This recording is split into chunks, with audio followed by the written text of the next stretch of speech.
పంటలు లేట్ అయినాయి, మిషన్లు టైంకు రాలేవు, మిషన్లు కూడా టైంకు రావు కదా. అట్లానే టైం దగ్గర ఆగినాయి. మిషన్లు వస్తే ఇంతవరకు ఎవరు ఆపుతారు? కావాలని ఆపుతాం.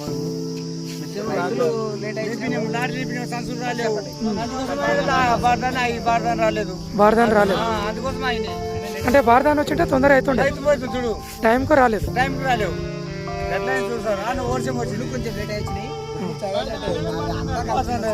అంటే ఒడ్లు వచ్చినాక బార్దాన్ రాలేదు.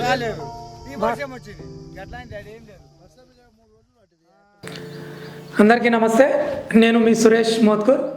ఈరోజు ఒక ప్రత్యేకమైన అంశంతో ముందుకు రావడం జరుగుతూ ఉంది.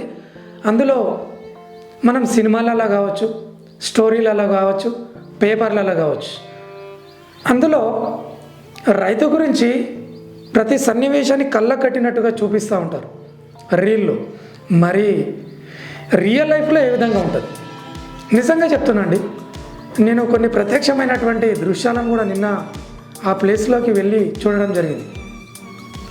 ఒక రైతు తను కష్టపడే కష్టాన్ని నమ్ముకొని దాదాపు 3 నెలలు ఒక వరి పంటను పండిస్తాడు. ఆ వడ్లను పండించిన తర్వాత దాన్ని ఏ విధంగా కొనుగోలు కేంద్రానికి అమ్మాలనే ఆలోచన ఎక్కువైపోయింది. ఏ విధంగా అంటారా? 3 నెలలు చేసినటువంటి కష్టాన్ని అది వృధా అవుతుందా, ఫలితాన్ని ఇస్తుందా, మేము ఆగమవుతామా అనే బాధను ఎక్కువ చూసిన వ్యక్తులు ఎవరు అంటే రైతులు మాత్రమే. మరి ఆ రైతులు ఎందుకు ఆ గోస పడుతున్నారు? మరి ప్రభుత్వాలు వాళ్ళకు సహకరిస్తున్నాయా, మరి సహకరిస్తలేవా? వాళ్ళ పరిస్థితులు ఏంటివి? అసలు ఆ వడ్లను పండించడానికి సమయం ఎంత తీసుకుంటుంది? మరి పండిస్తే మరి లాభం ఉంటుందా, నష్టం ఉంటుందా అనే అంశాలను మనం ప్రత్యక్షంగా తెలుసుకోవాలంటే రైతులను కూడా అడగాల్సిందే. మరి వాళ్ళు పండించిన తర్వాత వరి కొయ్యాలంటే మిషన్ అవసరం. మరి సమయానికి వస్తుందా రాదా? ఒక టెన్షన్, ఒక బాధ, ఒక ఆందోళన. అదేవిధంగా మరి పండిన తర్వాత అది కోసిన తర్వాత కళ్ళంలో వేసినాక ఎండబెట్టాలంటే కష్టాలే, వర్షం వస్తుందని ఒక భయము, వాన వస్తే ఒడ్లు తడిచిపోతాయేమని మరీ భయం. మరి తడిచిపోతే ఒకవేళ మొలకెత్తితే దాన్ని ఎవరైనా కొంటారా కొనరా అనే ఆలోచన కూడా ఉంటుంది. కాబట్టి ఈ పంటను ప్రభుత్వ అధికారులు ఎప్పుడు తీసుకుంటారు, ఎట్లా తీసుకుంటారు, మరి వాళ్ళకు బస్తాలు అంటే బార్దాని అంటారు, ఆ బస్తాలు ఎట్లా ఇస్తారు, మరి ఆ పంట నమోదు ఎట్లా చేసుకోవాలి అనే అంశాలను కూడా కొన్ని ఏవైతే కొనుగోలు కేంద్రాలు ఉన్నాయో అది ఐకేపీ కావచ్చు, పిఎస్సిఎస్ కావచ్చు, కొన్ని సందర్శించి తెలుసుకోవడం జరిగింది. మరి ఆ ఒక రైతు యొక్క కష్టాన్ని మనం రైతు ద్వారానే తెలుసుకుంటే బాగుంటుంది. సినిమాలలోనూ రియల్ లైఫ్ వేరు, రియల్ లైఫ్ వేరు. కాబట్టి ఆ అంశాలను తెలుసుకోవడానికి మనం ఒక రైతును కూడా తెలుసుకోవడం జరిగింది. ఆ విషయాన్ని తన మాటల ద్వారా తెలుసుకుందాం. ఏ విధంగా అంటే వరి పంట పండడానికి మొదటిది మెట్టు ఏంది? అసలు ఏం చేయాలి? ఆ పొలాన్ని అంటే చేన్లను ఫస్ట్ నీళ్ళు ఎట్లా పెట్టాలి, నారు ఎట్లా వేయాలి, ఆ మొలక ఎట్లా తయారు చేస్తారు, ఆ మొలకను ఎట్లా తయారు చేసుకోవాలి, మొలకను ఎట్లా చల్లాలి, నారు ఎట్లా వేయాలి, మందులు ఎట్లా వాడాలి, ఇవన్నీ అంశాలను తెలుసుకోవడానికి మన ముందుకు ఒక రైతు వస్తున్నాడు. ఆయన ద్వారానే తెలుసుకుందాం.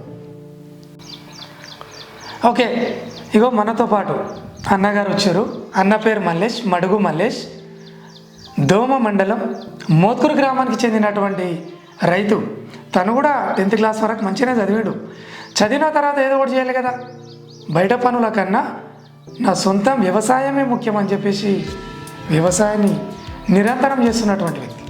అంటే ఏ కాలంలో ఏ పంట వేయాలి, ఏ విధంగా ఆ పంటలను పండించాలనే అంశాలు తెలిసినటువంటి వ్యక్తి మల్లేష్ అన్న. కాబట్టి అన్న నమస్తే. నమస్తే అన్న. అంతా మంచిగా? అంతా మంచిగా. ఎట్లా ఉన్నది ఇప్పుడు?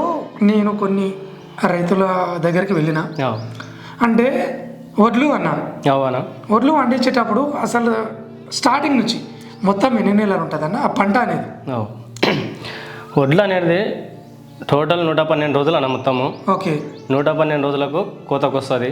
ఓకే, 1 ఎకరానికి 1 బస్తా ప్యాకెట్ మొలక చేయడానికి అవకాశం ఉంటుంది. అంటే ఫస్ట్ మొలకలు అలకాలి ఫస్ట్. ఓకే, 25 కిలోల ప్యాకెట్ తెస్తే 1 ఎకరాకు వస్తుంది. ఓకే.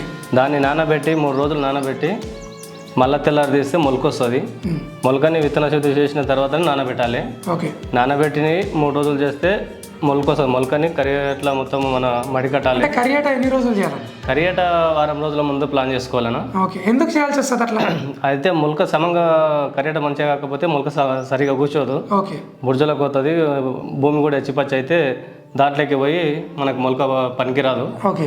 కాబట్టి మొలకని వారం రోజుల ముందు కరిగేట ప్లాన్ చేసుకొని 4 రోజుల కల్లా మొలకలు కనుక మనకు చేతికి వస్తుందన్న. ఓకే. 4 రోజుల కల్లా మొలక జల్లేసి శుద్ధి మొత్తం కరిగేట సాఫ్ చేసి మొలక జల్లేస్తే ఒక 3 రోజులు తర్వాత నీరు లేకుండా చూసుకోవాలి మొలకకు. అదే మొలకకు నీళ్ళు లేకుండా మొలక చల్లినాక తెల్లారి వెంబడే నీళ్ళు మొత్తం దింపేయాలన్నా. దింపేసిన తర్వాత 3 రోజులు అట్లనే ఇడిచిపెట్టాలి. దాన్ని ఆరబెట్టిన తర్వాత భూమి కొద్దిగా క్రాక్ వస్తుంది. అదే పచ్చళ్ళు వలిగినట్లు వస్తుంది. పచ్చళ్ళు వలిగినట్లు వచ్చినప్పుడు మళ్ళీ వెంబడే నీళ్ళు ఇడిచి తెంపేసేయాలన్నా. తెంపేసినాక 4 రోజులు అదే విధంగా చేస్తే కొద్దిగా పచ్చగా అవుతాయి. పచ్చగా అయినాక ఒక వారం 10 రోజులకు కూడా మళ్ళీ మనకు కొద్దిగా రోగంలాగా స్టార్ట్ అవుతాయి అన్న మొలకకు కూడా. భూమి సౌడు నీళ్ళలు అట్లా ఉన్నప్పుడు మొలకకు మళ్ళీ మందు కొట్టవలసి వస్తుంది. మందు స్ప్రే చేస్తే మళ్ళీ మొక్క పచ్చదనం ఏర్పడుతుంది అన్న. మొలక చల్లినాక 25 నుంచి 30 రోజుల మధ్యలో నారు పెద్ద అవుతుంది. 30 రోజుల ఏడానికి చేతికి వస్తుంది అన్న. నారు మనం 25 నుంచి 30 రోజుల మధ్యలో నారు వేసేయాలి. వేసినాక నీళ్ళు పెట్టుకోవాలి. మొత్తం ఎన్ని నెలలు ఉండాలి అట్లా?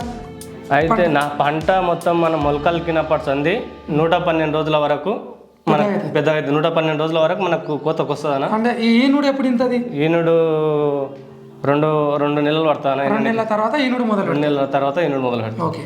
అది వచ్చిన తర్వాత ఇక మళ్ళీ లాస్ట్కి కోయనికి. అంటే కోసేటప్పుడు మీకు మిషన్లో ఏమైనా ప్రాబ్లం అవుతుంది? అయితే ఈనేటప్పుడు కూడా సుడిదోమ అనే దోమ తగులుతాను మొత్తం వర్షానికి. దానికి కూడా మనం ఈనేటప్పుడు లోపల పురుగు పోయి ఎన్నుని మొత్తము దాన్ని ఎన్నుని మొత్తం కొరికేస్తాం. దానికి మనం స్ప్రే వాడుకోవాలి. మందులు వాడుకోవాలి. పురుగును చంపడానికి మందులు వాడుకోవాలి. మందులు వాడుకోకపోతే ఏమవుతుంది అంటే ఆ కరిగేట్ల మందు కొట్టడానికి కూడా ఇబ్బంది అవుతుంది అన్న. ఓకే. కరిగేట దిగుతుంటుంది, మందు కొట్టడానికి చాలా ఇబ్బంది అవుతుంది. కానీ అది ఇబ్బంది పడైనా సరే మందు కొట్టుకోవాలి. అంటే రైతులకు ఆ కష్టం కూడా ఉంటుంది. ఒకవేళ మందు కొట్టలేమంటే సుడిదోమ దీని మొత్తం సగం పంట నాశనం అయిపోతుంది. ఖచ్చితంగా మందు స్ప్రే చేయాలి. మందు స్ప్రే చేస్తే ఆ దోమది నివారణ అవుతుంది. ఇక తర్వాత మనము ఎన్ని వచ్చిన తర్వాత స్ప్రే చేసినాక కొద్దిగా మంచిగా చేను మలుతుంది అన్న. మళ్ళీనాక మనకు ఒక నెల 20 రోజులు ఉన్నాక మొత్తం ఇది అయిపోతుంది. అంటే పంట చేతికొచ్చినట్లే అది కోయనికి వచ్చింది. అయితే దాంట్లో కూడా ఏముందంటే సుడిదోమ కంటే ముందే మనం మొలికేసినాక నెల రోజుల కల్లా కరెక్ట్ అతికితేనే సరిపోయాలి. అతకకపోతే కూడా ఏముంటుంది అంటే దాంట్లో పసుపు రంగు రోగం వస్తుంది అన్న. సౌడు నేలలు ఇట్లా కొన్ని పంట ఇదే సౌడు నేల ఉంటుంది, నల్లరేగడి ఉంటుంది, ఎర్రరేగడి ఉంటుంది.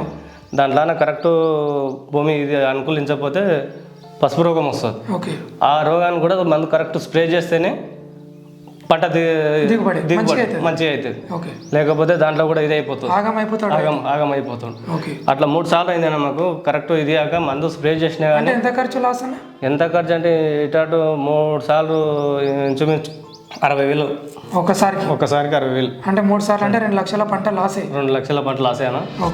2 ఎకరాలన్నర వేసినాము. 2 ఎకరాలన్నర పంట అట్లా 3 సార్లు అదే విధంగా అయింది. ఇప్పుడు ఎట్లా వేసినావు? ఇప్పుడైతే మంచిగా ఉన్నాను. అంటే 2 సార్లు దెబ్బ తిన్నావు కాబట్టి 4వసారి మంచిగా ప్లాన్ చేసుకొని ఇది చేసుకొని కోసినావా పంట కోసినా కానీ కొయ్యనికి కూడా మిషన్ రాక ఆరనీకే కరెక్ట్ నెల రోజులు ఇడిచిపెట్టినా నేను. నెల రోజులు ఇడిచిపెట్టినా కానీ మళ్ళీ పంట పోతామనే వారం రోజులనే వర్షం పడ్డది. వర్షం పడి మొత్తము మిషన్ దిగి అంతా సగం పంట అల్లకల్లోలం అయినట్లనే అయిందేనా. కోసి కుప్ప పెట్టిన తర్వాత కూడా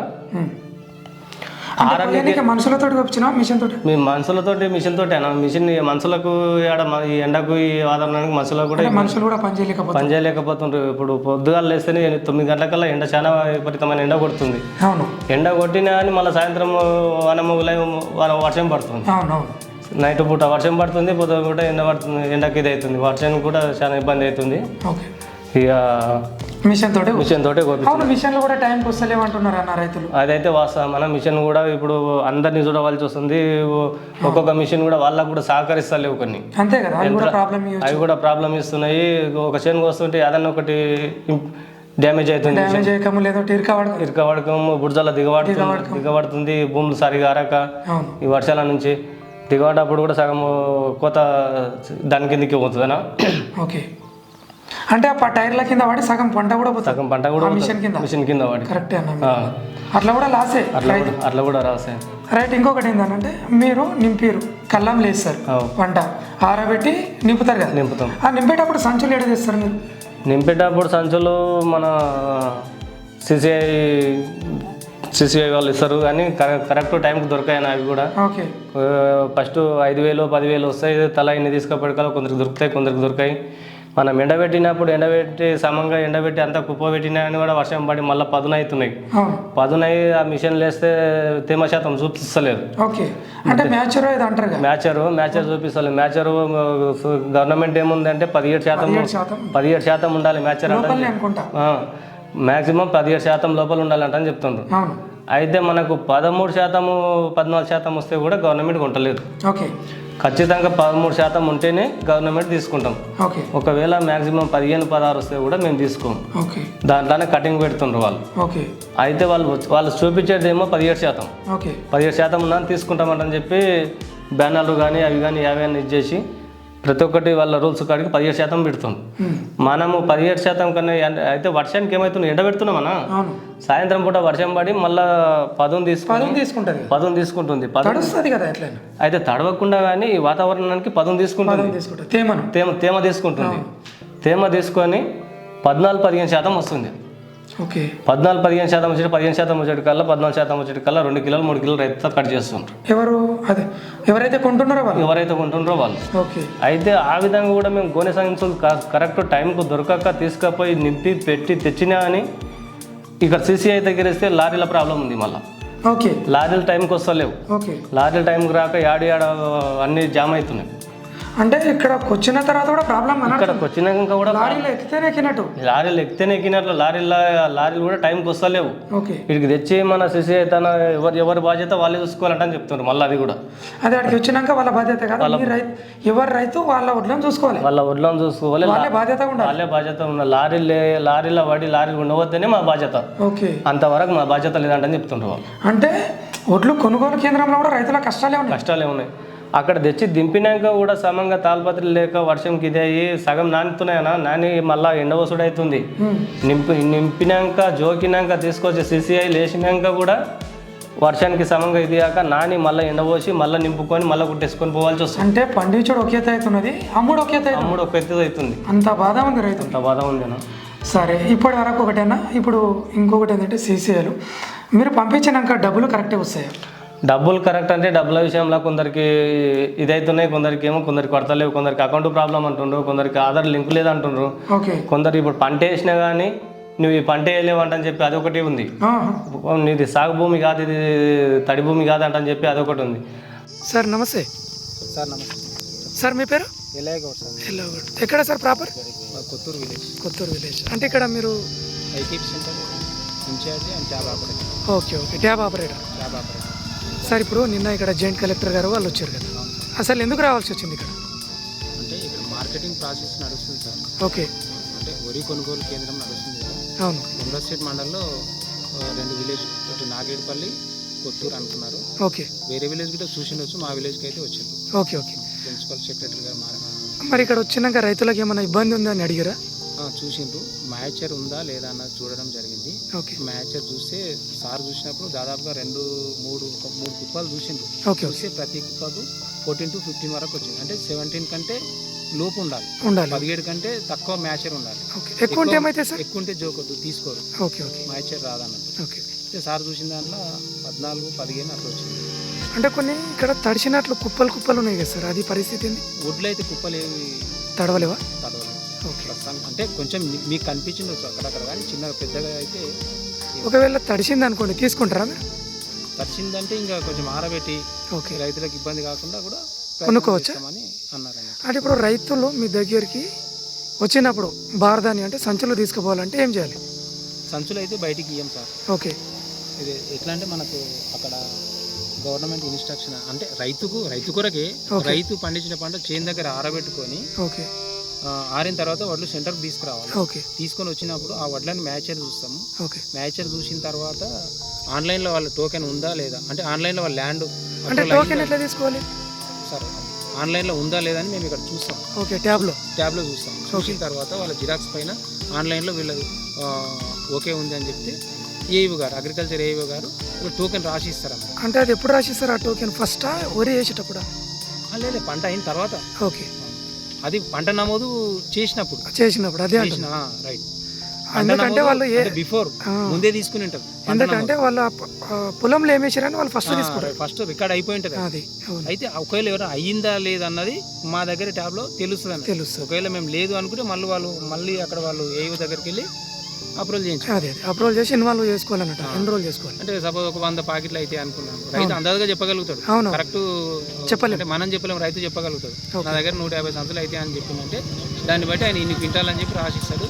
టోకెను, ఆధార్ కార్డు, భూమి పాస్బుక్, అకౌంట్ 4 తీసుకొని మేము ఇక్కడ ఆన్లైన్లో ఎంట్రీ చేస్తాం. ట్యాబ్లో ఎంట్రీ చేస్తాం. అది గవర్నమెంట్కి వెళ్ళిపోతుంది. వాళ్ళు అవి నింపుకొని ఇడికి రావాలి.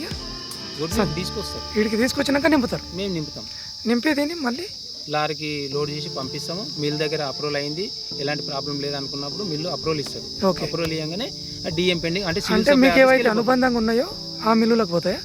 లేదు సార్, మాకు అనుబంధంగా గవర్నమెంట్కి సంబంధం. సివిల్ సప్లై వాళ్ళు సెలక్షన్ చేస్తారు. కలెక్టర్ ఆఫీస్కి వెళ్ళి సెలక్షన్ చేస్తారు. పలానా మిల్లుకు పంపి అంటే మాత్రమే మాకు ట్యాబ్లో కనిపించిన మిల్లుకు మాత్రమే మేము పంపిస్తాం. ఓకే. అంటే మీకు ఆ మిల్లు ఇక్కడ ట్యాబ్లో ఉంటుంది. ఆ ఉన్న మిల్లుకే పంపిస్తాం మేము. ఇప్పుడు ఇది అంతా అయిపోయే వరకు లాస్ట్ వరకు మీరు ఉండాలి. కొట్లు టోటల్గా అయిపోయినంత వరకు. ఒకవేళ లేట్ అయితే సార్ ఎవరో ఒకరు అనుకోకుండా లేట్ అయ్యారు అనుకో, ఎవరు ఒక రైతు కొద్దిగా పంట కోయడము లేకుంటే మిషన్ రాకపోవడం అంటే టైం కూడా చెప్తారు సార్ గవర్నమెంట్ వాళ్ళు. అట్లాంటి వాళ్ళకు కూడా అవకాశం. అంటే అప్పుడే ఏమైతుంది, పర్చేస్ కానీ షిఫ్టింగ్ కానీ అంటే కొనుగోలు కానీ స్లో అవుతుంటుంది. ఇంకా ఓకే. ఇప్పుడు ఈ రోజు 1000 సంచులు దొక్కుతున్నాం. అవును. తగ్గింది అనుకో, రేపు ఇవన్నీ ఒక 2 రోజులు ఇవన్నీ అయిపోతాయి. 3వ రోజు షిఫ్టింగ్ అయిపోతుంది. డైలీ రిపోర్ట్ ఇస్తున్నాం గవర్నమెంట్. మేము డైలీ రిపోర్ట్ పెడతాం. రిపోర్ట్లో తెలిసిపోతుంది ఏంది తగ్గింది ఏంది అంటే సార్ తక్కువ అవుతున్నాయి అంటాం. చెప్తారు, మాకు టైం ఇస్తారు ఒక వారం రోజులు. ఇంకెవరైనా తప్పిపోయిన రైతులు, వెనక ఉన్న రైతులు ఎవరైనా ఉంటే అందరికి ఇన్ఫర్మేషన్ ఇచ్చి తొందరగా అన్ని కంప్లీట్ అయ్యేటట్లు చేసుకొని సెంటర్ క్లోజ్ చేయండి అని చెప్పేస్తారు. అంటే మొత్తానికి ఇదేంది IKP plus only IKP centre అంటారు. అంటే సహకార సంఘం కాదు. అది వేరే, అది వేరు. బిఎస్సిఎస్ వేరు, డిసిఎంఎస్ వేరు. ఓకే. మాది ఓన్లీ ఐకేపీ. ఒక ఆమె మహిళా సంఘం అంటే మా కమిటీ మెంబరే. అదే ఆమె వాళ్ళదే సహకార సంఘం అన్నట్టు అన్నప్పుడు డౌట్ వచ్చింది. ఐకేపీ ఆధ్వర్యం ఐకేపీ సెంటర్. Okay right. నిన్న వచ్చింది ఎవరు? జాయింట్ కలెక్టర్ వచ్చారు, డిఆర్డిఓ సార్ గారు వచ్చిండు. ఓకే. సంబంధిత డిపిఎం సార్ వచ్చిండు, ఏపీఎం, సిసిఎస్ అండ్ సంబంధిత అధికారులు అందరూ వచ్చారు. అగ్రికల్చర్ కానీ, సివిల్ సప్లై కానీ, ఆ తర్వాత మార్కెటింగ్ కానీ, టోటల్ అందరు అధికారులు ఇక్కడ ఉన్నారన్న. అంటే మిమ్మల్ని రైతులు ఏమన్నా ఇబ్బంది పెడుతున్నారా అది ఇది అని చెప్పేసి? అలాంటి సమస్య అయితే ఏం రాలేదు కదా. మీరైతే అందరికి సహకరిస్తారుగా? మీరు సహకరిస్తున్నాము. రైతులు ఆల్రెడీ పేమెంట్లు కూడా పడుతున్నాయి. ఓకే. ఆల్రెడీ రైతులకు పేమెంట్లు పడ్డాయి. పడ్డ రైతులు కూడా ఇక్కడ ప్రస్తుతానికి ఉన్నారా? అవును సార్, ఇది బోనస్ ఏదో అన్నారు, అది పడుతుందా? అది మాకు లేదు సార్. అది సన్న సెంటర్. సన్నాలకు అంటే సపరేట్గా సెంటర్ సపరేట్ ఉంటుంది. సెంటర్ బోనస్ వల్ల అది సపరేట్. ఓకే. ఓన్లీ దొడ్డోట్లు అన్న. ఓకే. మీరు తీసుకున్న దొడ్డోట్లు మాకు. సన్నాలకేమో బోనస్. సన్నాలకు బోనస్ ఇస్తారు. అది బొమ్రాస్పేట్లో ఉంటుంది. ఓకే. ఎవరన్నా ఇక్కడ తెచ్చిందంటే బొమ్రాస్పేట్ పంపిస్తాం. మీరు పంపిస్తారు, విషయం చెప్తాం అంతే. అదే చెప్పండి. అక్కడ ఏంది అనేది క్వాలిటీకి అంతా అక్కడ వాళ్ళు చూస్తారు. ప్రాసెస్ ప్రకారం వాళ్ళు చేస్తారు. Okay right.